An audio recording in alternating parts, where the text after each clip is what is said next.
Sorry guys, I had to adjust the camera there. But, you know, I just talked about the whole Roderick Strong situation and why basically nobody believes, you know, the reports brought out by Sean Ross Sapp, given to him by an anonymous source within WWE, about, you know, WWE having, you know, Roderick, you know, in some creative plans in the near future, and why people like JD from NY206 laugh it off, and why people like, you know, just Alex, excuse me there, you know, just Alex and, you know, Alvarez and Meltzer and everybody that I've mentioned, Solomon and all them, just don't believe a word they're saying whatsoever. And that the reason for that is because they, along with many other fans, you know, don't trust WWE anymore. Basically, WWE lost their trust. But, you know, speaking of WWE and the fans, especially those that come on here on YouTube and dedicate their channels to wrestling and talking about wrestling, especially the ins and the outs of the business, you know, news and stuff. You know, you can't tell me that WWE doesn't listen to what we say, because they do. They do listen. They're listening to this video right now as they speak. But, you know, while they're listening to it, what they actually hear, you know, coming out of me, out of my mouth, out of my voice right now in this video, this is what they hear. That's all they hear. It's like a whisper. You know, it's a whisper basically. So I just paused there for a second. I was going to think about what I was going to say there. I do apologize. But basically, it's a whisper. It's a whisper in the wind, if you will. It's the same thing with JD. JD laughing off the whole thing about, you know, oh, we have creative plans for Roderick Strong and all that, because that's why we're keeping him and all that. You know, he could be laughing so loud, like, ha, ha, ha, and this is all they're hearing. That's all they hear. You know, just Alex, you'd say that, you know, they're a bunch of pricks. That what they're doing is a dick move, and all they're hearing is, you know, Solomon will say something on Sunday, and all they hear is, OTR Essential could say something. All they hear is, you know, good mic work. You know, Brian Zane. All they hear is whispers.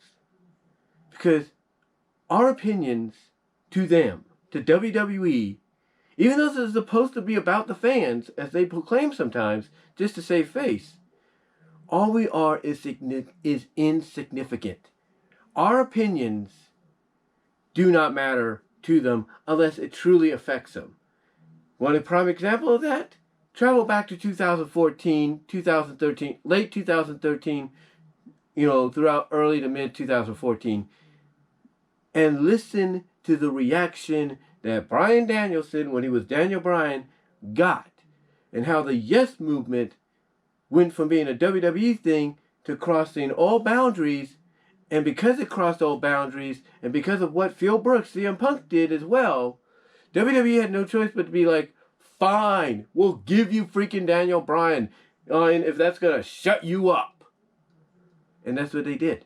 They did the right thing, not because they knew it was good for business, which it was, or it got them a lot of publicity, which it did, but in reality, you know, Vince is like, fine, I'll give you this freaking kid as long as it shuts you the hell up.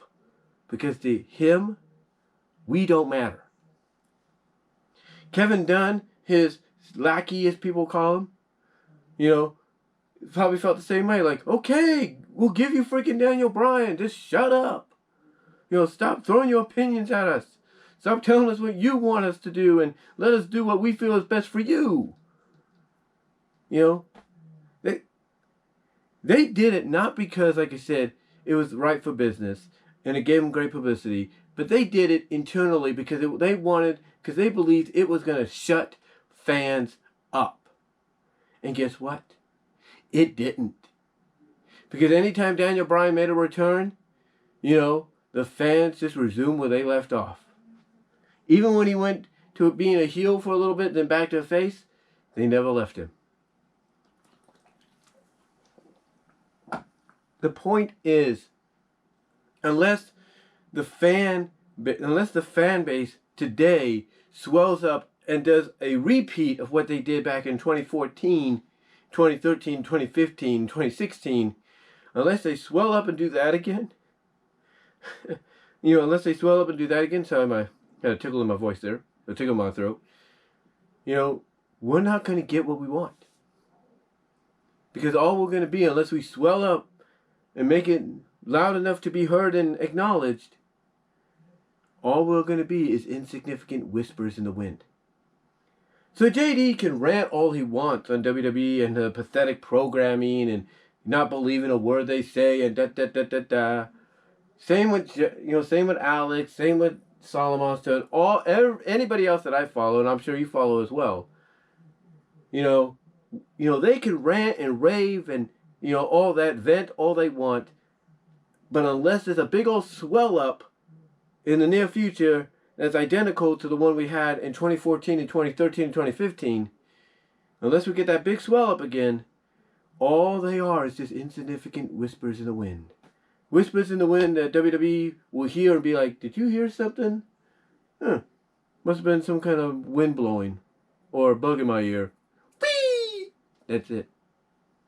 That's it. And that is why WWE, when they, because again, you can't tell me, and I mentioned this, I think, in the other video, you can't tell me, well, I think I mentioned it in this one, it's late, I do apologize. But you can't tell me WWE doesn't watch these videos, because they do. They do.